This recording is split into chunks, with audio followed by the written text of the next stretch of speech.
Man is social animal, মানুষ হয়েছে সামাজিক জীব, 10 জনে যা করে হয় তাই করে। এজন্য এমন সমাজে আপনাকে আমাকে যাইতে হবে যেই সমাজে গেলে রবকে চেনা যায়, যেই সমাজে গেলে রসুল চেনা যায়, যেই সমাজে গেলে দিন ধর্ম সম্পর্কে জানা যায়। এই হয়েছে বিষয়, আর কোনো বিষয় না।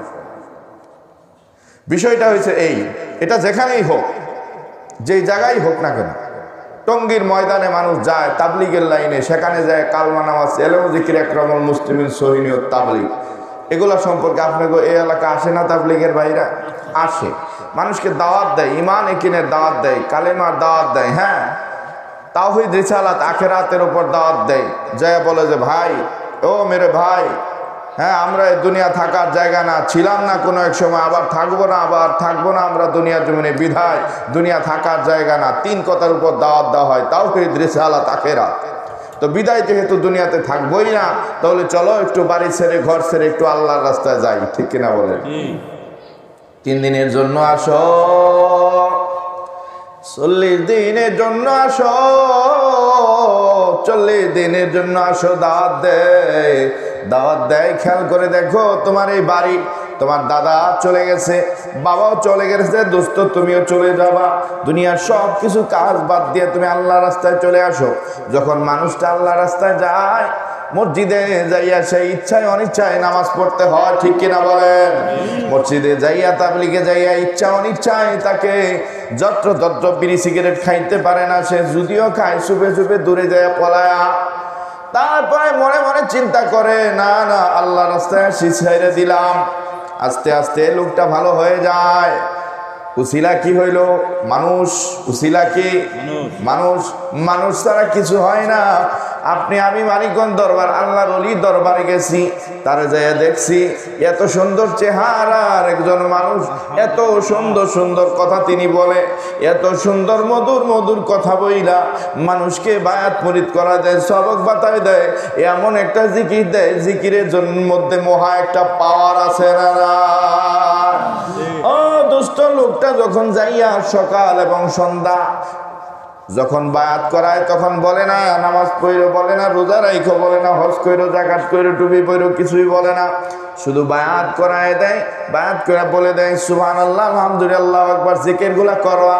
সকাল এবং সন্ধ্যা একটা মুরিদ যখন আইসা ডাকা শুরু করে, সুবহানাল্লাহ দুনিয়ার সব মুসলমানরা কয়, কিন্তু একটা মুরিদের বলা আর অন্য মানুষের বলার মধ্যে ব্যবধান আছে।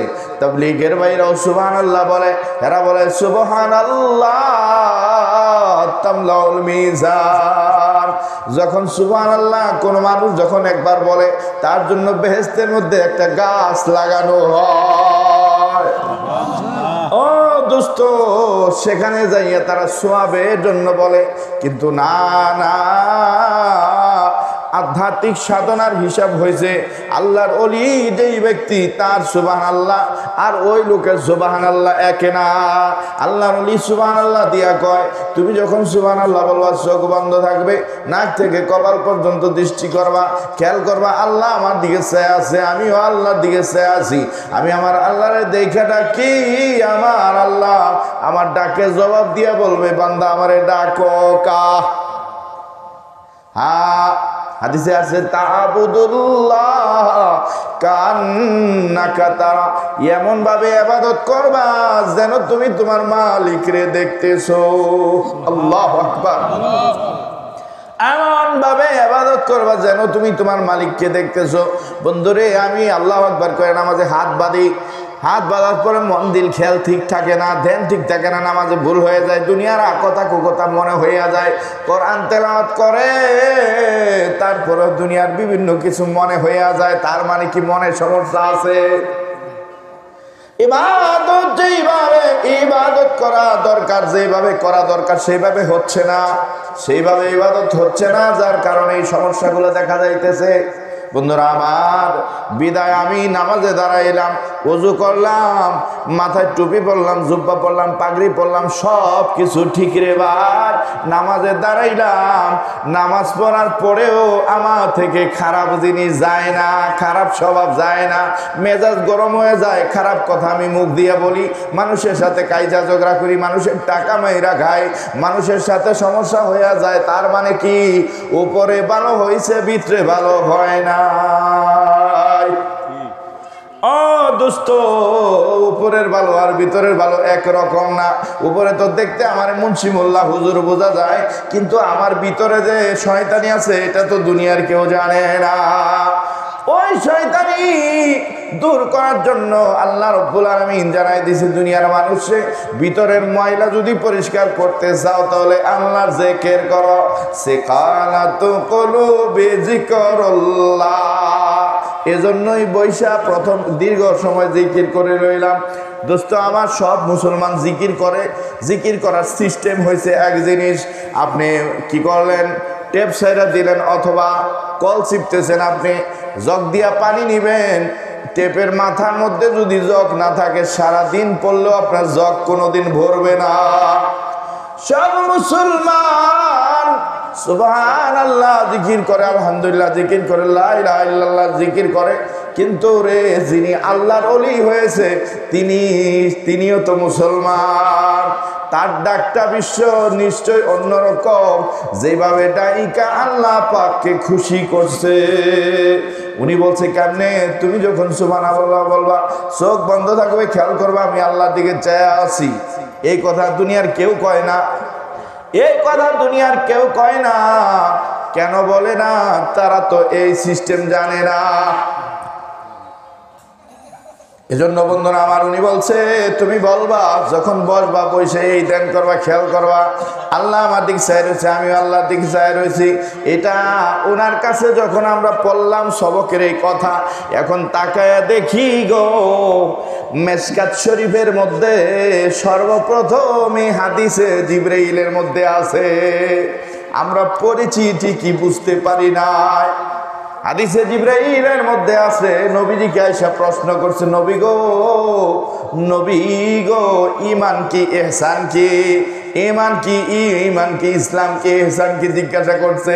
নবীজি ঈমানের উত্তর দিছে, ইসলামের উত্তর দিছে, ইহসানের উত্তর দিছে। নবী কয় তা'বুদুল্লাহ কান্নাকা তারা, এমন ভাবে ইবাদত করবা, মানে এমন ধ্যানে খেয়ালে তুমি আল্লাহরে ডাকবা যেন তুমি আল্লাহকে দেখতেছো। ফাইন লাম তাকুন তারাহু ফাইন্নাহু ইয়ারাকা, তুমি যদি তাকে না দেখো, ভালো করে বুঝবেন কথাটা ওজন কি পরিমাণ। তুমি যদি তোমার নামাজে দাঁড়াইয়া মাওলারে না দেখো, তুমি ডাক দিয়া যদি আল্লাহর ডাকের জবাব না পাও, তুমি যদি নামাজে দাঁড়াইয়া যদি আল্লাহকে না দেখো, মনে রাখবা ফাইন্নাহু ইয়ারাকা, তিনি তোমার দিকে তাকায়া রয়েছে। আল্লাহু আকবার। মনে মনে বাবা, এটাই হয়তো আমার জীবনের শেষ নামাজ, এই নামাজই মনে হয় আমার জীবনের শেষ নামাজ। এই খেয়াল দেন করবা, হতে পারে তোমার জীবনের এই নামাজই শেষ হয়ে যাইতে পারে। ও বন্ধুরা আমার, জোহরের সময় তোমার জানাজা হয়ে যেতে পারে, ঠিক কিনা বলে?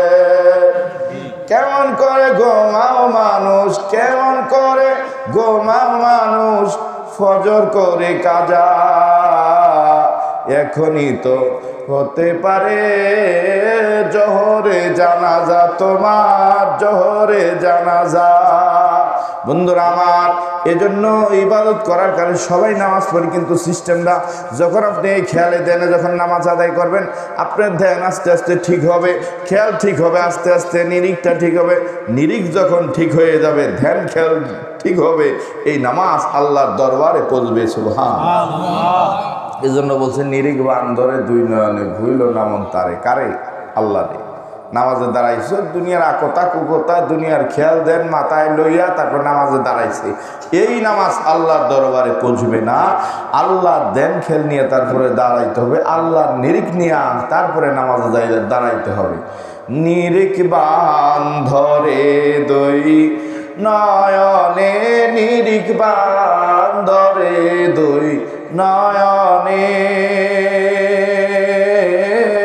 বইল না মন তাহারে কারে আল্লাহ রে সুবহানাল্লাহ এ নাম ভুল করিলে যাবি রে মারা এ নাম ভুল করিলে যাত্রা গানে যাইয়া তোমার আল্লাহরে ভুলে যাও না যাত্রায় গেছো গেছো বুঝতে পারো নাই ও আজও আসো তওবা করো ক্ষমা চাও আল্লাহ পাক তোমার জীবনের গুনাহ মাফ করে দিবে সুবহানাল্লাহ বন্ধুরা আমার তাবুদুল্লাহ কান্নাকা তারা এমন ভাবে ইবাদত করো যেন তুমি তোমার মাওলারে দেখতেছো আমরা ছোট সময় মাদ্রাসায় পড়ছি আসসালাতু মিরাজুল মুমিনিন মুমিন ব্যক্তির মেরাজ হইছে নামাজ নামাজই তো পড়ি না নামাজই তো পড়লাম না দোস্ত নামাজ পড়লাম না মিরাজ আসবে কোত্থেকে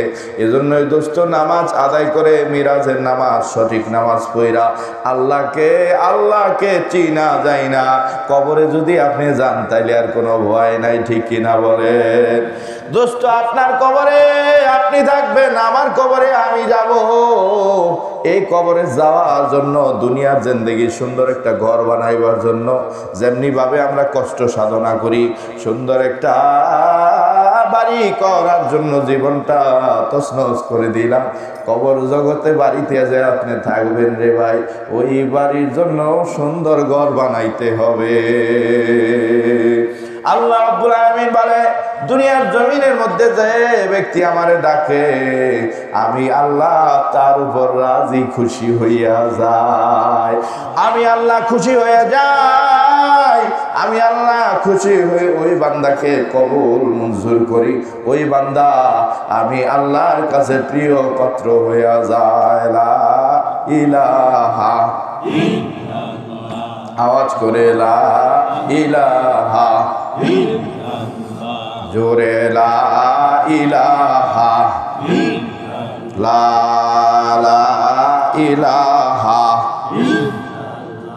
ও লা ইলাহা লা ইলাহা ইল্লাল্লাহ লা ইলাহা লা ইলাহা লা ইলাহা ইল্লাল্লাহু মুহাম্মাদুর রাসূলুল্লাহ বন্ধুরে এই যে লা ইলাহা ইল্লাল্লাহ সব মুসলমান কয় ঠিক কিনা বলেন সবাই বলে কালমা যখনই আপনি হক্কানি আল্লাহর ওলির হাতে হাত দিয়ে কালমা বলবেন এই কালমার যে একটা স্বাদ আছে সেই স্বাদটা আপনি পাবেন সেই স্বাদটা আপনি পাবেন বন্ধুরা আমার দেখবেন আমি সহজে বুঝাই দেই অনেক মানুষ আছে খাড়াইশা মার্কা হেরে দিয়ে যতই আপনি চারা গাছ লাগান জীবন চারা হয় না সে যতই বাড়িতে মুরগি আনুক একটা মুরগিও আনে না মইরা যায় সে যতই গরু পালুক তার জীবনে গরু হয় না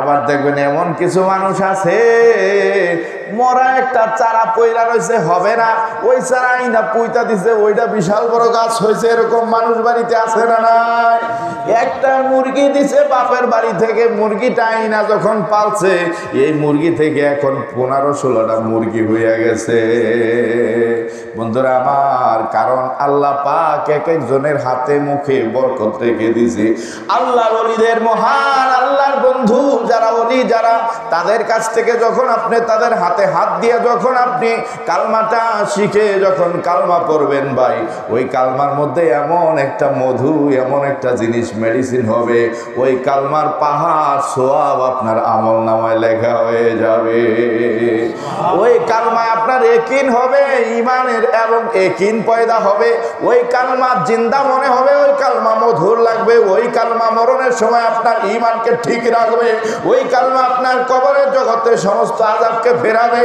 ওই কালমা কিয়ামতের ময়দানে আপনাকে ডান হাতে আমল নামা এনে দিবে ওই কালমা আপনাকে বেহেশত পর্যন্ত পৌঁছে দিবে দোস্ত, নবীজির হাতে হাত রেখে যারা কালমা পড়েছিল, অনেক মানুষ ছিল আরবে, সবাই কিন্তু কালমা গ্রহণ করে নাই। জাগো ভাগ্যে ঈমান নাই, জান্নাত নাই, তাদেরকে আল্লাহ তাআলা এটা দেয় নাই। তখনও অনেক মানুষরা টিটকারি করছে, মুহাম্মদ তার হাতে হাত দিলে কি হয়, তার কাছে গেলে কি হয়, তার হাতে হাত দিলে কি হয়, কি এমন জাদু আছে, জাদু আছে, জাদু নেই। ইসলামের জাদু না, এটা মহা সত্য। সুবহানাল্লাহ। কোরআন সত্য, কোরআনের বাণী সত্য। যদি তুমি সত্যকে বাস্তবায়ন করতে পারো, আল্লাহ রাসূল সাল্লাল্লাহু আলাইহি সাল্লামের হাতে আল্লাহ পাক মুজিজা শক্তি দিয়েছিল, ঠিক কিনা বলেন? বন্ধুরা আমার, নবীজির হাতে হাত রাখা যে মুসলমান হয়েছে, তার কোনো ভয় ছিল না, চিন্তা ছিল না, কোনো টেনশন ছিল না। যত ধরনের আযাব গজব তার উপরে আসছে, ঈমানকে কখনো নষ্ট করতে পারে নাই, পারে নাই। বন্ধুরে প্রশ্ন করছে, মুহাম্মদের হাতে হাত দিলে কি হয়? এখনো আপনি আমাকে প্রশ্ন করতে পারেন যে একজন পীরের হাতে, আল্লাহর ওলির হাতে হাত দিলে কি হবে? ও দোস্ত, পীর ওলি আমার আপনার মতো না, আল্লাহর মনোনীত একজন মানুষ বানানোর কারিগর। আমি প্রথমে বলছি, যেখানে আপনার যান না কেন, মানুষ ছাড়া মানুষের হিদায়াত কখনো হয় না। এজন্য আল্লাহ পাক ফেরেশতা দিয়া দিনের কাজ, ধর্মের কাজ করাইতে পারত। ফেরেশতা দিন ধর্মের কাজ করে না, সহযোগিতা করে, কিন্তু দিন ধর্মের কাজ করে মানুষ। আল্লাহ পাক প্রত্যেকটা নবীকে মানব হিসাবে দুনিয়াতে পাঠাইছে। মানুষ আইসা মানুষের মাঝে দিনের কাজ করছে। মানুষ এজন্য সামাজিক জীব। আজকে যদি এই বাড়ির মালিক যিনি আছে, উনি যদি একজন বাউল গানওয়ালা লাইনের লোক থাকতো, ওয়াজ মাহফিল না দিয়ে একটা বাউল গানের আসর দিত, ঠিক কিনা বলেন? বাউল শিল্পীরা আসিয়া ডোল তবলা লইয়া টান মারতো, হা হা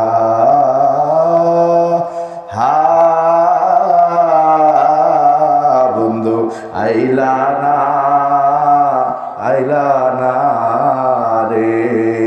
বাউল শিল্পীরা সুন্দর করে গান শোনাইতো, বাজনা বাজাইতো, কিন্তু না না, এইবারে যিনি মানুষ বুট্টু ভাই, বন্ধুরা আবার উনি একজন নিশ্চয়ই উপরে, কিন্তু বোঝা যায় না মানুষের কি থাকে, এটা ভিতরে থাকে। তার অন্তরের মধ্যে, মনের মধ্যে জাগছে যে আমি আমার মুর্শিদ আল্লাহর ওলির দরবার থেকে আলেম মানুষ আইনা আল কোরআনের ওয়াজ দিব, হাদিসের ওয়াজ দিব, কারণ আমার ঠিকানা হবে কোরআনের সাথে। এই কোরআনই আমাকে নাজাত দিবে, এই কোরআনই আমাকে নাজাত দিবে। সুবহানাল্লাহ। যেহেতু কোরআন নিজে শিখতে পারলাম না, কোরআনওয়ালা মানুষকে দাওয়াত দেই, দাওয়াত দিয়ে আনি, টাকা ভাঙ্গে, টাকা খরচ করে, কত কষ্ট করি এই যে অ্যারেঞ্জ করে এত কিছু কইরা, তারপরে চিন্তা করছে যে আমি একা একা না, দিনের দাওয়াতি কাজ হয়ে গেল, মানুষ এখানে আসবে, তারাও শুনবে, এর উসিলায় হতে পারে দয়াময় আল্লাহ আমাকে মাফ করে দিতে পারে। সুবহানাল্লাহ। বন্ধুরা আমার, যখন দিন ধর্ম ওয়াজ নসিহত কোরআন বন্ধ হয়ে যাবে, মানুষ আর মানুষ থাকবে না, মানুষ জানোয়ারে পরিণত হয়ে যাবে। কারণ মানুষের সমস্ত সুন্দর সব কিছু আজকে খেয়াল করে দেখবেন, আফ্রিকা মহাদেশের মধ্যে, অন্যান্য দেশের মধ্যে, যেই দেশে ইসলামের দাওয়াত যায় নাই, যেই দেশে কোরআনের দাওয়াত যায় নাই, ওই দেশের মানুষেরা সাপ দইরা খায়, বিচ্ছু দইরা খায়, ঠিক কিনা বলেন? ইঁদুর মাইরা খায়, খান আপনি? কান্না। ইসলাম এমন একটা ধর্ম, ইসলাম এমন একটা ধর্ম যেটা হয়েছে পবিত্র। ইসলাম এমন একটা ধর্ম যা শাশ্বত। ইসলাম এমন একটা ধর্ম, কমপ্লিট কোড অফ লাইফ। পৃথিবীর শুরু থেকে বাবা আদম থেকে আজ পর্যন্ত যত নবীর আছে, যত ধর্ম আছে, সবচেয়ে অ্যাপ্রোপ্রিয়েট কমপ্লিট ধর্ম হয়েছে ইসলাম। লা ইলাহা, জোরে আওয়াজ করে, লা ইলাহা,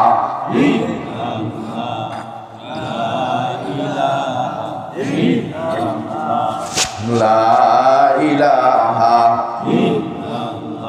ও লা ইলাহা, লা ইলাহা, ও লা ইলাহা, লা ইলাহা, লা ইলাহা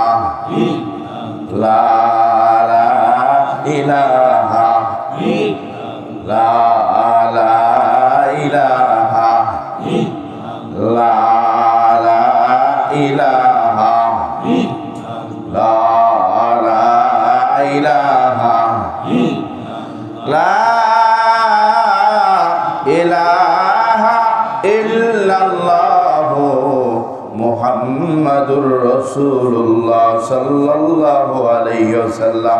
ও বন্ধুরা আমার, এজন্য জীবনকে বেঁধে রাখতে হবে।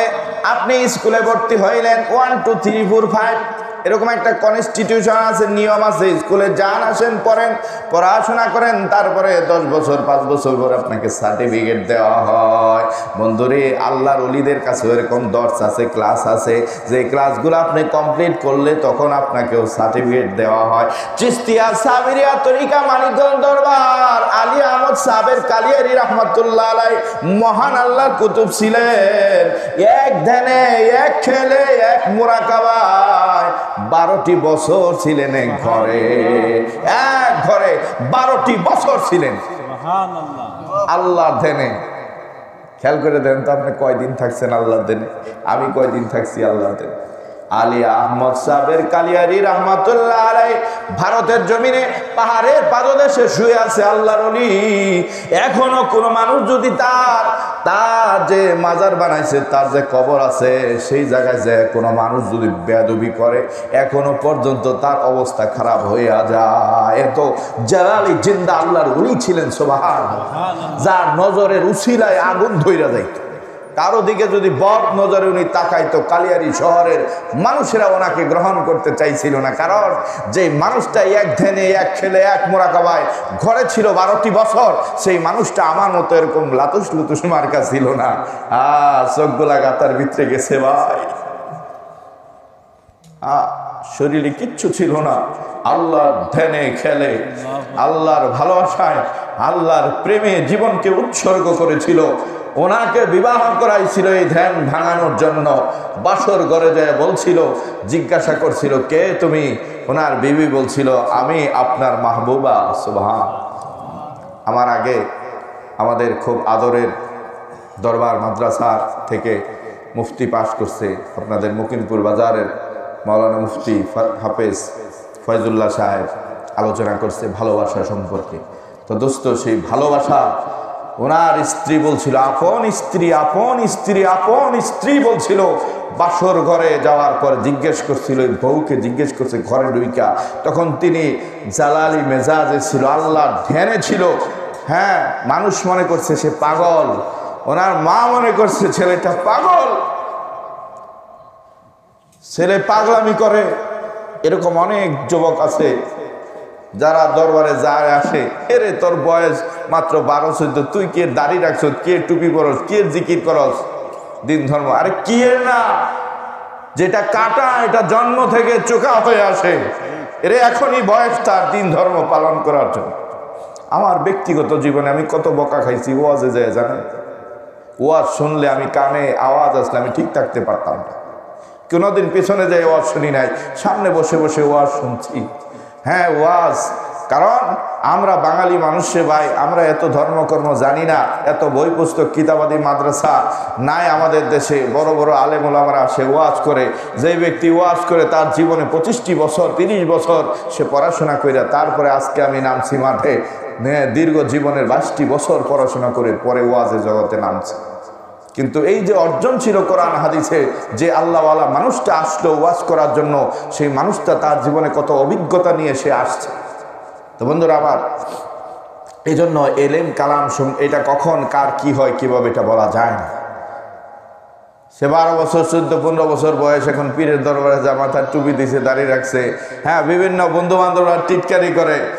আরে টিটকারি করার আল্লাহ তাকে কবুল করে নিছে। সুবহানাল্লাহ। তুমি যে তোমার জীবনে পারো না, এটা তোমার ভুল হয়েছে। জীবনের চরম মাসল একদিন দিবা, যেদিন কবরে যাবে। আমার শায়েখ বলছে পীরে যে আমি আমার কথা শুনলা না? হ্যাঁ, একজন মাওলানা আমি রেখে গেলাম, যার নাম আজরাইল মাওলানা। মরণের সময় সিনার মধ্যে পাড়া দিয়ে যখন রুহকে টাইনা বার করবো, তখন বুঝবা সুবহানাল্লাহর দাম কত ছিল, আলহামদুলিল্লাহ দাম কত ছিল, আল্লাহু আকবারের দাম কত ছিল। এজন্য যুবক বয়সে আমার পীরে বলছে, ছোট্ট সময়ে বাচ্চাদেরকে দরবার নিয়ে আসবেন। আল্লাহর ওলিদের নূর তাদের ভিতরে যখন ঢুকবে, হ্যাঁ, এই ছেলে জীবনে কোনোদিন বেয়াদবি করবে না, এই ছেলে কোনোদিন আপনার সাথে খারাপ ব্যবহার করবে না। বন্ধুরা আমার, কারণ আল্লাহর ওলি সব কিছুর একটা তাসির আছে। সব কিছুর এখন লাইটের সামনে বসার কারণে আপনাকে সুন্দর আলোকিত দেখাচ্ছে, অন্ধকারে গেলে কিন্তু এরকম দেখাবে না। অন্ধকারই দেখাবে। আল্লাহর ওলির কাছে যখন মানুষ যাবে তার ভিতরে আল্লাহ পাকের পক্ষ থেকে নূর ঢুকবে। সুবহানাল্লাহ। বন্ধুরা আমার, আলী আহমদ সাহেবের কালিয়াদি রহমাতুল্লাহ আলাইহি যুবক মানুষ, মা মনে করছে পাগল, এলাকার লোকেরা মনে করছে পাগল, কারণ সে কোনো মানুষের সাথে তেমন কথা কয় না, তেমন কোনো মানুষের সাথে মিশে না, সব সময় কি জানি একটা ধ্যানে খেয়ালে থাকে। এই ধ্যান ভাঙানোর জন্য তার মা তাকে বিবাহ করাই দিছে। বাসর ঘরে যখন যাইতে বলছে, ও বন্ধু, তার ভিতরে এলমে মারিফতের, এলমে বেলায়েতের আগুন ধাউ ধাউ করে জ্বলছিল ছোট্ট সময় থেকে। উনি এমন ভাবে আল্লাহকে ডাকছিলেন, এমন ভাবে আপন করেছিলেন আল্লাহকে, এছাড়া উনি কিছুই বুঝতেন না।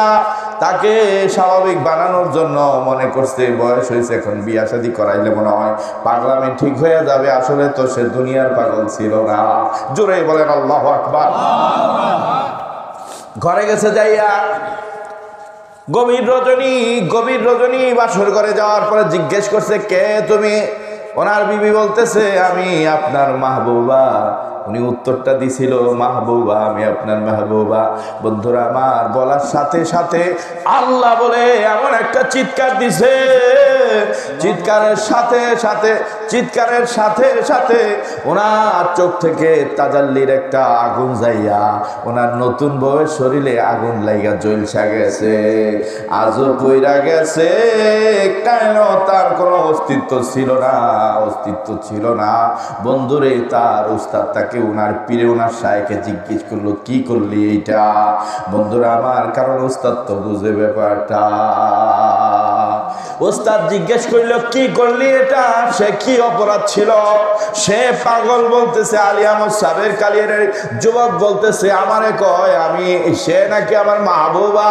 বলেন তো, আল্লাহ ছাড়া আমার কোনো মাহবুব নাই, আল্লাহ ছাড়া কোনো ভালোবাসা নাই, আল্লাহ ছাড়া আমার কেউ নাই। আল্লাহ ছাড়া যেই ব্যক্তি আমার সাথে ভালোবাসার দাবি করে সে হচ্ছে ভণ্ড। ভণ্ডকে আমি বাঁচায় রাখতে চাই না। আল্লাহু আকবার। কি হিসাব ছিল যে ভালোবাসা তো একজনের সাথেই হয়, ভালোবাসা তো 14 জনের সাথে হয় না, ভালোবাসা একজনের সাথেই তো হয়, তিনি হয়েছে আমার স্বয়ং আল্লাহ। সুবহানাল্লাহ। হাসান বসরি রহমাতুল্লাহ আলাইহি প্রশ্ন করে, রে রাবেয়া রে, তোমার বাড়ি ঘরের অভাব নাই, টাকা পয়সার অভাব নাই, শিক্ষা দীক্ষার অভাব নাই, কোনো কিছুর অভাব নাই, তোমার চেহারা সুন্দর যুবতী, তুমি কেন বিবাহ বসো না? ভালো করে বুঝবেন, জীবনে বহুত কিছু করা হয়েছে, হিসাব যদি না মিলাইতে পারেন আপনার কবরে ভাই কেউ যাইতে পারবে না। রাবেয়া বসরি রহমাতুল্লাহ আলাইহি উস্তাদকে উত্তর দিছে, আমার রূপ যৌবন সব আছে, সুন্দর বাড়ি আছে, টাকা আছে, পয়সা আছে, সব আছে, কিন্তু আমি বিবাহ করব একজনকে। আমি যদি কাউকে বিবাহ করি তার কথা মতো আমাকে চলতে হবে, তাকে ভালোবাসতে হবে, আদর মহব্বত করতে হবে। হ্যাঁ, সেই ধরনের মন মানসিকতা আমার নাই। কয় কেন? মন তো একটা। ওস্তাদকে জিজ্ঞাসা করে, হুজুর বলেন তো, ও আমার শায়েখ, আমার পীর, আপনি বলেন তো মানুষের মন কয়টা? ওস্তাদ বলে, মন তো একটা। কয় তাহলে আমার মনটা তো একজনকে দিয়ে দিছি, আরেকজন গ্রহণ করা আমার দ্বারা সম্ভব না। আমার মন তো একজনে দিয়ে দিছি। কারে দিছ রাবেয়া? আল্লাহরে দিয়ে দিছি। রাবেয়া কয়, দুনিয়ার মানুষ নামাজ পড়ে ব্যস্তের লিগা, রোজা রাখে ব্যস্তের লিগা, আল্লাহ তোমার ডাকে ব্যস্তের লিগা, পীরের দরবারে যায় ব্যস্তের লিগা, হ্যাঁ, তবলিগ জামাতে যায় ব্যস্তের লিগা, গাট্টি বইরা নামাজ পড়ে ব্যস্তের লিগা। আল্লাহ তোমার ব্যস্ত যদি পাইতাম, জ্বালায়া পইরা সারখার করে দিতাম। তোমার জাহান্নাম যদি পাইতাম, জাহান্নামের ভয়ে মানুষ তোমাকে ডাকে, জাহান্নামের ভয়ে মানুষ নামাজে যায়, জাহান্নামের ভয়ে মানুষ পীরের দরবারে যায়, জাহান্নামের ভয়ে মানুষ ওয়াজের মধ্যে আসে। রাবেয়া বলে, যদি আমি জাহান্নাম পাইতাম তাহলে আমি জাহান্নামকে পানি দিয়া নিবাইয়া দিতাম। তাহলে মানুষ জান্নাত জাহান্নাম বলতে কিছু থাকতো না। শুধু গো আল্লাহ তোমারে পাওয়ার জন্য ডাকতো, তোমার জন্য নামাজে যাইতো, তোমার জন্য ইবাদত করতো, তোমার জন্য আল্লাহর ওলির দরবারে যাইতো, তোমার জন্য সে থাকতো। তোমার সাথে ভালোবাসার কি যে মজা এটা তো মানুষ জানে না। দুনিয়ার একটা মানুষের সাথে মানুষ প্রেম ভালোবাসা কইরা গলায় ফাঁস দিয়া মারা যায়, ঠিক কিনা বলেন? বিষ খায়া মারা যায়। আর স্বয়ং মালিক যে তারে বানাইছে তার ভালোবাসা, প্রেমের আকর্ষণ, যন্ত্রণা, জ্বালা, শান্তি কি পরিমাণ হইতে পারে? জোরে জোরে বলেন সুবহানাল্লাহ। উস্তাদ রে কইছে আমার মন আল্লাহরে দিয়ে দিছি, আমি বিদায় স্বামী গ্রহণ করতে পারবো না। যদি গ্রহণ করি তাহলে তো তাকে ভালোবাসা দিতে হবে। মন তো আমার এক মন তো দিয়ে দিছি, দিয়া লাভ হয়েছে না ক্ষতি হয়েছে? লাভটা কি? দীর্ঘ সময় লাগবে বুঝাইতে, কয়েকদিন সময় লাগবে বুঝাইতে। বন্ধুরা আমার লাভটা কি একটা স্যাম্পল বলি। কোরআনে আছে ওয়ালিল্লাহি আলান নাসি হজ্জুল বাইতি মান ইসতাতা ইলাইহি সাবিলা। যার সামর্থ্য আছে, ক্ষমতা আছে, আল্লাহর কোরআনের মধ্যে জানায় দিয়েছে তোমরা হজ করতে যাইবা মক্কা মদিনাতে। এমন কে আছেন যে মক্কা মদিনা যাওয়ার জন্য শখ জাগে না? যে রসুলের রওজাটা দেখবো, কাবাটা দেখবো, সবার মনে শখ জাগে না? কার কার জাগে? আল্লাহু আকবার। মক্কা মদিনা যাইতে মনে চায়? আলহামদুলিল্লাহ, হাত না। তাইলে আমার সাথে একটু গজলে টান দেই। মনে বড় আশা ছিল। কি ঘুমাই গেছেন আপনারা? জোরে। মনে বড় আশা ছিল যাব মদিনা, মনে বড় আশা ছিল যাব মদিনা। ওরে সালাম আমি করব গিয়ে, সালাম আমি করব গিয়ে নবীর রোজায়। মনে বড় আশা ছিল যাব মদিনায়। খারাপ লাগেনি? মনে বড় আশা ছিল যাব মদিনায়। আরব সাগর পাড়ি দেব, নাইকো আমার তরি, পাখা নাই যে উড়ে যাব ডানাতে ভর করি। আমার আশা আছে সম্বল নাই, আশা আছে সম্বল নাই, করি কি উপায়। সবাই মনে বড় আশা ছিল, জোরে। মনে বড় আশা ছিল যাব মদিনায়, মনে বড় আশা ছিল যাব মদিনায়। সালাম আমি করব গিয়ে, সালাম আমি করব গিয়ে নবীর রোজায়। মনে বড় আশা ছিল যাব মদিনা। বন্ধুরা আমার হজের সময় হয়ে যায়। আল্লাহ পাক কোরআনে জানায় দিছে ওয়ালিল্লাহি আলান নাসি হজ্জুল বাইতি মান ইসতাতা ইলাইহি সাবিলা। যার সামর্থ্য আছে মক্কা মদিনা হজ করতে আসো। বন্ধুরা আমার সামর্থ্য কি? সামর্থ্য আল্লাহর ওলিদের হিসাব আর আমাদের হিসাবে এখানে। মা রাবেয়া বসরি রাহমাতুল্লাহ আলাইহি আল্লাহর ওলি রওনা দিছে হজ করবে, বসরা থেকে রওনা দিছে আরবে যাবে হজ করার জন্য। বন্ধুরা আমার হাইটা হাইটা রওনা দিছে, হাইটা রওনা দিছে হজ করে। হজের মধ্যে যাবে রওনা দিছে। হাঁটতে হাঁটতে মেয়ে মানুষ হাঁটতে হাঁটতে হাঁটতে হাঁটতে ক্লান্ত হয়ে যায়, আর হাঁটতে পারে না। নির্ধারিত টাইম জিলহজে 10 তারিখ 9 তারিখে যাইয়া উপস্থিত হইতে হবে। যদি 9 তারিখে আরাফার মাঠে আপনি না যাইতে পারেন, হজ হবে না। ওই ডেটে ওই তারিখে হাজির হইতে হবে। রওনা দিছে আল্লাহর পাগল, আল্লাহর পাগলি রওনা দিছে হাটে আর জিকির করে আল্লাহ আল্লাহ আল্লাহ আল্লাহ আল্লাহ আল্লাহ আল্লাহ আল্লাহ আল্লাহ আল্লাহ আল্লাহ আল্লাহ আল্লাহ আল্লাহ আল্লাহ আল্লাহ আল্লাহ আল্লাহ আল্লাহ জিকির করে আর যাইতে যাইতে ক্লান্ত হয়ে যায়, আর হাঁটতে পারে না, পৌঁছতে হবে জায়গা মতো। বন্ধুরা আমার, কতটুক যাওয়ার পরে এখন হাঁটতে পারে না, আস্তে আস্তে বৃদ্ধ মানুষের মতো, প্রতিবন্ধী মানুষের মতো হামাগুড়ি দিয়া হাঁটতে এবার যাওয়া শুরু করেছে।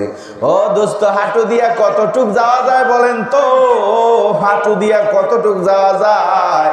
যখন হাঁটু দিয়া আল্লাহর পাগলি রওনা দিছে, কতটুক যাওয়ার পরে কিতাবে আসছে হাঁটুর চামড়াগুলা ছিলা রক্ত রক্ত রক্ত বের হচ্ছে। পাগল যাইতেছে, আল্লাহর পাগল।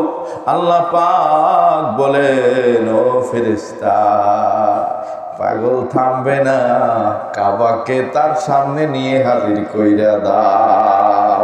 আল্লাহু আকবার। বন্ধুরা আমার, কিতাবের মধ্যে আসছে মা রাবেয়া এভাবে যখন যাইতেছিল, জিবরাইল আলাইহিস সালাম আল্লাহর ফেরেশতা কাবাকে উঠাইয়া ওই পাগলের মা রাবেয়ার সামনে নিয়ে হাজির করছে। এরে কাবা তাওয়াফ করো, সুবহানাল্লাহ, তাওয়াফ করো কাবা, কাবা তাওয়াফ করো। তাওয়াফ করলেন আল্লাহর ঘর, কাবাকে ধরিয়া ধরিয়া তাওয়াফ করলেন, দোয়া করলেন, কান্নাকাটি করলেন, আবার ফিরে আসলেন। হজ তার হয়ে গেছে, কাবা দেখা হয়েছে। কাবা কার ঘর? কার ঘর? হ্যাঁ, কাবাতে থাকে পড়ুয়ার গো, কাবাতে থাকে পড়ুয়ার, নিজের হাতে নিঃসুরতে বানায় আছে কাবা ঘর। কাবাতে থাকে পড়ুয়ার গো, কাবাতে থাকে পড়ুয়ার। মুরিদ হইয়া যাও গো তুমি কামেল পীরের হাতে, ইবাদত করো যাইয়া একলা এক জায়গাতে। রুকুর আগে সেজদা দিয়া সামনেতে দেখো চাইয়া রে, ওরে মুর্শিদ আছে ইমাম হইয়া, আহসান সুরত তার, কাবাতে থাকে পড়ুয়ার গো, কাবাতে থাকে পড়ুয়ার, কাবাতে থাকে পড়ুয়ার গো, কাবাতে থাকে পড়ুয়ার। শুধু মুমিন কেউ যাইও না ওই না কাবা ঘরে, সেজদা দিতে যাইয়া তোমার শিরক হইতে পারে। শুধু মুমিন কেউ যাইও না ওই না কাবা ঘরে, সেজদা দিতে যাইয়া তোমার শিরক হইতে পারে। মুসলমানে সেজদা দিলে ওই কাবার গেট আপনি খোলে গো, দেখবি তখন জিল জালালে জিন্দা মানুষ বরাবর, কাবাতে থাকে পড়ুয়ার গো, কাবাতে থাকে পড়ুয়ার। দুষ্ট আমার, এটা আধ্যাত্মিক গজল। এই বুঝাইছে আপনি আপনার হৃদয় অন্তরের মধ্যে যদি আল্লাহ না থাকে, আল্লাহর ঘর বলা হয় কাবা মানে বাইতুল্লাহ, আল্লাহর ঘর। ওই ঘরে যাইয়া যদি, ওই ঘরে যাইয়া যদি মালিকরেই দেখা সাক্ষাৎ না হয়, তাহলে ওই ঘরে যাইয়া আপনি কি করবেন? অনেক মানুষ আছে যাইয়া কাবা দইরা কান্দে, কাবা ধরিয়া কান্দে। আসলে কাবা ঘর কান্দার বিষয় না, কাবা ঘর তো ইব্রাহিম ইসমাইল আলাইহিস সালাম তৈরি করেছেন। কাবা ঘরের ভিতরে থাকে স্বয়ং আল্লাহ মালিক। কিতাবের মধ্যে আছে কাবা ঘরের ঠিক সোজা সুজি প্রথম আসমানের দরজা, আল্লাহু আকবার। ওই সোজা সুজি আবার সপ্তম আসমানের দরজা, ওই সোজা সুজি আল্লাহ পাকের আরশে আজিম। ওই আরশে আজিম সপ্তম আসমান থেকে যদি একটা পাথর ছেড়ে দেওয়া হয়, সোজা সুজি কাবা ঘরের উপরে এসে পড়বে। আমার এই জন্য আল্লাহ আল্লাহ রসুলকে হৃদয়ের মধ্যে লালিত পালিত করে পরে যাইতে হবে। আপনার মনের মধ্যে আল্লাহ নাই, মনের মধ্যে আল্লাহ নাই, নামাজে খাড়াইলে কি হবে? মনের মধ্যে আল্লাহ নাই, হজ করলে কি হবে? বন্ধুরা, মনের হৃদয়ের মধ্যে আল্লাহ সেটিং করতে হবে, ঠিক কিনা বলেন? আজকে আমি মারা যাই, মারা যাওয়ার পরে আমার মুর্শিদ বলছে চোখ রইল, কান রইল, হাত রইল, পাও রইল, সব ঠিক রইল, মারা গেল কি? মারা গেছে অন্তর, আত্মা। এই আত্মার পরিশুদ্ধির দরকার আছে না? আত্মাকে যে পরিশুদ্ধ করতে পারছে, কোরআনে আছে কাদ আফলাহা মান যাক্কাহা ওয়া কাদ খাবা মান দাসাহা। যে ব্যক্তি আত্মাকে পরিশুদ্ধি করতে পারছে সেই লোক সফল কাম হয়েছে। আত্মা পরিশুদ্ধি করছে। এখন বলবেন আত্মা পরিশুদ্ধি কি? আত্মা পরিশুদ্ধি যদি আপনি করতে চান, পরিশুদ্ধ একজন মানুষের কাছে বায়াত গ্রহণ করতে হবে, শিক্ষা গ্রহণ করতে হবে। তার কাছ থেকে তার দেওয়া সিস্টেমে আপনি আল্লাহ পাকের নাম জয়বা। হক্কানি কোনো পীর বলবে না যে আমার নাম জপ। হক্কানি আল্লাহর ওলি আপনাকে, আল্লাহর ওলি মানে আল্লাহর বন্ধু, আল্লাহর ওলি মানে আল্লাহর বন্ধু, আল্লাহর ওলি মানে আল্লাহর বন্ধু। সে আপনাকে বলে দিবে যে এইভাবে এইভাবে যাই আল্লাহরে ডাকো, পাইয়া যাইবে। সুবহানাল্লাহ। বন্ধুরা আমার, এই তাবিজ আমরা গলায় দিয়া দূর দেশ থেকে আপনাদের দেশে এসে পড়ে রয়েছি। বন্ধুরে, কোরআন হাদিস পড়াশোনা করার জন্য মানিকগঞ্জে আসি নাই। কোরআন হাদিস পড়ে যদি মালিকরে না পায়, এই কোরআন পড়ে কোনো লাভ নাই, হাদিস পড়ে কোনো লাভ নাই। বন্ধুরা আমার, সোয়াব ঘাটতি ভরা হইল, আপনি মালিক পাইলেন না। জান্নাতে যাওয়ার পরে কিছু মানুষ আফসোস করবে, অনেক আমল করেছিল। আপনি এইবারে এখানে বেড়াইতে গেলেন, বেড়াইতে যায় দেখেন বাড়িতে বাড়ির মালিক নাই। মুমিন ব্যক্তিরা জান্নাতে যাওয়ার পরে সবচেয়ে বেশি যন্ত্রণা বোধ করবে। কেন গো? আল্লাহ রে কখন দেখবো, আল্লাহর সাথে কখন দেখা হবে, আল্লাহ কখন দেখা হবে? দুনিয়ায় ডাকছিলাম তোমারে পাই নাই, ডাকছিলাম তোমারে পাই নাই। এজন্য আল্লাহ কোরআনে বলে দিছে ফাযকুরুনি আযকুরকুম। আমাকে ডাক দিলে আমি জবাব দেই। উদুনি আস্তাজিব লাকুম, ডাক দিলে জবাব দেই। এটা কোনো পিশাব বলে নাই, কোনো হাদিসে না, স্বয়ং কোরআনে আল্লাহ বলেছে। এজন্যই জিকির করতে হবে বন্ধুরা আমার। জিকির তাও কিভাবে? সিস্টেম অনুযায়ী। আমি মৌলানা পাশ করছি, হ্যাঁ, এত কিতাবাদি পড়ছি, তাফসির পড়ছি, তারপরে বন্ধুরা আমার এই আমাদের মানিকগঞ্জের দেওয়া জিকিরটা শিখতে মোটামুটি 6 বছর লাগছে আমার। শুধু সুবহানাল্লাহ, আলহামদুলিল্লাহ, আল্লাহু আকবার, লা ইলাহা ইল্লাল্লাহ, এই 4টা কথা সই কইরা ঠিক কইরা জায়গা মতো ঠিক কইরা আমল করতে যায় প্রায় 6টি বছর সময় লাগছে আমার। সুবহানাল্লাহ বলবেন কেমনে? সুবহানাল্লাহ যখন বলবেন তখন চোখ বন্ধ থাকবে, নাক থেকে কপাল বন্ধ, খেয়াল করবেন। তখন আপনি ডাকবেন সুবহানাল্লাহ, সুবহানাল্লাহ করে ডাকবেন, মনে মনে খেয়াল করবেন আল্লাহ আমার দিকে চাই রয়েছে, আমি আল্লাহ দিকে চাই রয়েছি। বন্ধুরা আমার, এই 3 কথার মানে খেয়াল করবেন। পরে লা ইলাহা ইল্লাল্লাহ বলবেন, লা কথা ডান থেকে উঠাবেন। ইলাহা বলতে বলতে নাকটা যখন বুকের বাম পাশে কলব বরাবর আসবে, কলব কলব কলব, কোরআনে আছে কলব। কলব কি জিনিস? আমার শায়েখ কিতাবের মধ্যে লিখছে, পিঠ ধরার অকাট্য দলীয় একটা কিতাবের মাঝামাঝি এটা আমাদের মাদ্রাসায় পড়ায়। বর্তমান মৌলবীরা কলব সম্পর্কে জানে না। হ্যাঁ, কলব কি জিনিস জানে না। বন্ধুরা, এখানে ধরা খাওয়া, তোমার আত্মা সম্পর্কে তুমি জানো না। আরে মারা গেলে তো আজকে আমাকে কবরে রাইখে আসবেন, আমার তো আত্মা চলে গেছে, ওইটা পরিষ্কার করা দরকার ছিল। সুবহানাল্লাহ, ওইটা পরিষ্কার করার বিষয় আমার পীরে লেখছে। হ্যাঁ, আমার পীরে কিতাব পিঠ ধরার কট্টদল কিতাবের মধ্যে লেখছে, বাংলায় লেখা, আপনার আইনা পড়েন। কলব হয়েছে বুকের বাম পাশে একটা গোস্ত। উনি লেখলো থেকে আজ থেকে 1500 বছর আগে বিশ্বনবী বলছে, আলা ইন্না ফিল জাসাদি মুদগাতুন ইদা সলাহাত সলাহাল জাসাদু কুল্লুহু। এই দুনিয়ার মানুষ সাবধান, পুরা দেহের মধ্যে এক খণ্ড গোস্ত আছে, যে গোস্ত পাক হইলে পুরা শরীর পাক। সুবহানাল্লাহ। ওই গোস্ত যদি নাপাক থাকে তাইলে পুরা শরীরটাই নাপাক।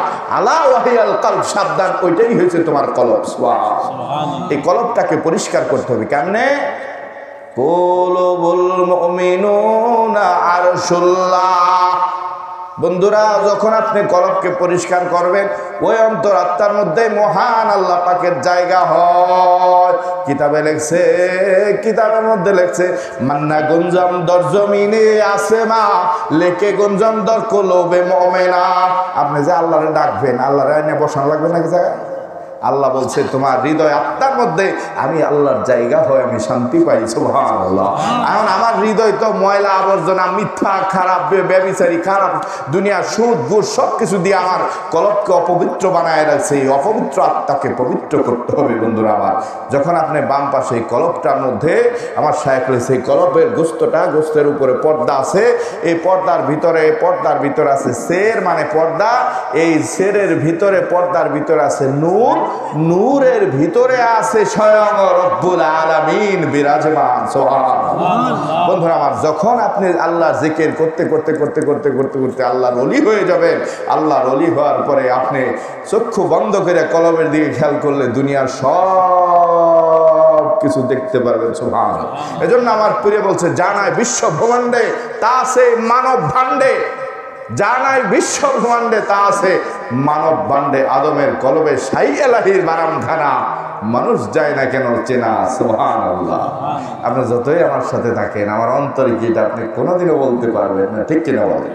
তো বন্ধুরা আমার, এজন্য মানুষ এক অদ্ভুত এক সৃষ্টি। এজন্য আমরা এই দেহকে পবিত্র করতে হবে, আত্মাকে পবিত্র করতে হবে। আত্মাকে পবিত্র করে যখন আপনি কবরের মধ্যে যাবেন, তার সম্পর্কে আল্লাহ পাক কোরআনে সুসংবাদ ঘোষণা দিছে, ইয়া আইয়াতুহান নাফসুল মুতমাইন্নাহ ইরজি ইলা রাব্বিকি রাদিয়াতাম মারদিয়া ফাদখুলি ফি ইবাদি আদখুলি জান্নাতি। আল্লাহ বলেন, হে জাকিরিন বান্দা, জিকির করতে করতে তোমার দেহটাকে, তোমার আত্মাকে পবিত্র করেছো, তোমার দেহটাকে, আত্মাটাকে। ও বান্দা, পবিত্র আত্মা আমার কাছে আইছো, কোনো ভয় নাই। ইরজি ইলা, আমি পবিত্রই পাঠাইছিলাম, আবার দুনিয়াতে যাইয়া অপবিত্র করি আমরা, মিথ্যা বলি, ঠিক কিনা বলেন? যখন একটা পাপ করে কলবে কালো দাগ পড়ে, হারাম খাই, মিথ্যা বলি, আল্লাহর হুকুম পালন করি না, যার কারণে কলব অনেকের পাথর হয়ে যায়। তার কাছে ওয়াজ ভালো লাগে না, জিকির ভালো লাগে না, কোরআন তেলাওয়াত ভালো লাগে না, পীরের দরবারে যাওয়া ভালো লাগে না, ওর খালি গান ভালো লাগে, যত আকাম খারাপ কাজ ভালো লাগে, মদ গাঞ্জা খাওয়া ভালো লাগে। ওই লোকের কলব নষ্ট হয়ে গেছে, ওই কলবকে চিকিৎসা করতে হবে। ওরে দইরা বান্দা নিয়ে আসেন আল্লাহর ওলির দরবারে। যত বড় ধরনের এগুলো আছে, নেশা করতে শেখো, বা দুনিয়ার জমিনে চিকিৎসা দিয়ে এগুলো ভালো করতে পারবেন না। আমি আমার দৈনয়নে দেখা আল্লাহর ওলি বাৎসরিক মাহফিল এই যে সামনে আসবে, এই বাৎসরিক মাহফিলের মধ্যে যখন কাজ চলতেছিল, এক ভদ্রলোক আসছে আমাদের গাজীপুর থেকে, আসিয়া ছেলেটাকে সামনে দেখাইলো, বললো, আব্বা, আমার এই ছেলেটার পিছনে প্রায় 20 লক্ষ টাকার মতো খরচ করছি। কারণ কি? কারণ হয়েছে 20 লক্ষ টাকার মতো খরচ করছি, কারণ হয়েছে আমার এই ছেলেটা মদ গাঞ্জা খায়, ফিরাইতে পারি না। কতবার নিয়ে গেলাম, ওই যে কোন জায়গায় নিয়ে যায়, ট্রেনিং করে, ওখানে নিয়ে মদ গাঞ্জা খাওয়ার জন্য, ফিরানোর জন্য চেষ্টা করে, কিন্তু কোনো কাজে আসে নাই। বন্ধুরা আমার, উনি বললেন, ঠিক আছে, বুঝতে পেরেছি, বাইরে কার সন্তান যদি মদ গাঞ্জা খায়, কার না খারাপ লাগবে বলেন তো? সবারই তো খারাপ লাগবে। লোকটা একবারে অসহায়ের মতো আল্লাহর অলির সামনে যখন বলল, হ্যাঁ, ওনার কাছে এটা কোনো ব্যাপারই না, কারণ আল্লাহর অলিদের হাতে আল্লাহর কুদরতি পাওয়ার থাকে। সুবহানাল্লাহ। দুনিয়ার মেডিসিন যেখানে শেষ, আল্লাহ প্রদত্ত মেডিসিন তাদের হাতের মধ্যে থাকে। কত বড় সাহস! বাৎসরিক মাহফিলে বলছে, পেট ব্যথা, মাথা ব্যথা, অমুক তমুক, এগুলো ছোটোখাটো ওষুধপত্র নিয়ে আমাকে বিরক্ত করেন কেন? যেটা ডাক্তাররা পারে না, ওগুলো আমার কাছে নিয়ে আসবেন। বাৎসরিক মাহফিলের মধ্যে উনি বলেন, কত বড় সাহস! চিন্তা করেন, কত বড় আল্লাহর ওলি ব্যক্তি। সুবহানাল্লাহ। বন্ধুরা আমার শায়েখ আল্লাহর কুতুব বিপ্লব ভাইরা আপনারা ছিলেন সবাই, উনি সমস্ত ভলেন্টিয়ারদের কমান্ডার। বিপ্লব বাইরে বললেন জর্দা দিয়ে একটা পান বানাই নিয়ে আসো। বানায় নিয়ে আসলেন। ওই গাঞ্জাখুর ছেলেরে মুখের মধ্যে একটা পান দিয়ে কইলেন বিপ্লব ওরে কাজে নিয়ে যাও। এই যে ছেলে আজও ছাড়ছে মদ গাঞ্জা খাওয়া, কালো ছাড়ছে, 3 দিন হয় আমাদের প্যান্ডেলে কাজ করছে, আরো 3 দিন থাকছে, মোটামুটি 5-7 দিনে দাড়ি হালকা হালকা উঠছে। বন্ধুরা আমার, এই ছেলে গায়ের মধ্যে জুব্বা দিছে, মাথায় টুপি দিছে, 7 দিনে জীবন পরিবর্তন হয়ে যায়। বলে নাই মদ গাঞ্জা খায়ও না, এই যে পান খাওয়াই দিছিল এটার মধ্যে মহা এক পাওয়ার ছিল। সুবহানাল্লাহ। বন্ধুরা আমার, এই জন্য আমরা সাধারণ মানুষ, আমরা যারা এখানে বসে আমরা সাধারণ মানুষ, আমাদের কোনো পাওয়ার নাই, আমাদের কোনো কিছুই নাই। বিদায় আল্লাহর ওলি নামক ডাক্তারের কাছে যাইয়া নিজের দেহকে পবিত্র করতে হবে, আত্মাকে পবিত্র করতে হবে। পবিত্র আত্মা হইয়া, পবিত্র মানুষ হইয়া আমরা যেন কবরে যাইতে চাই। সবাই বলি আমিন।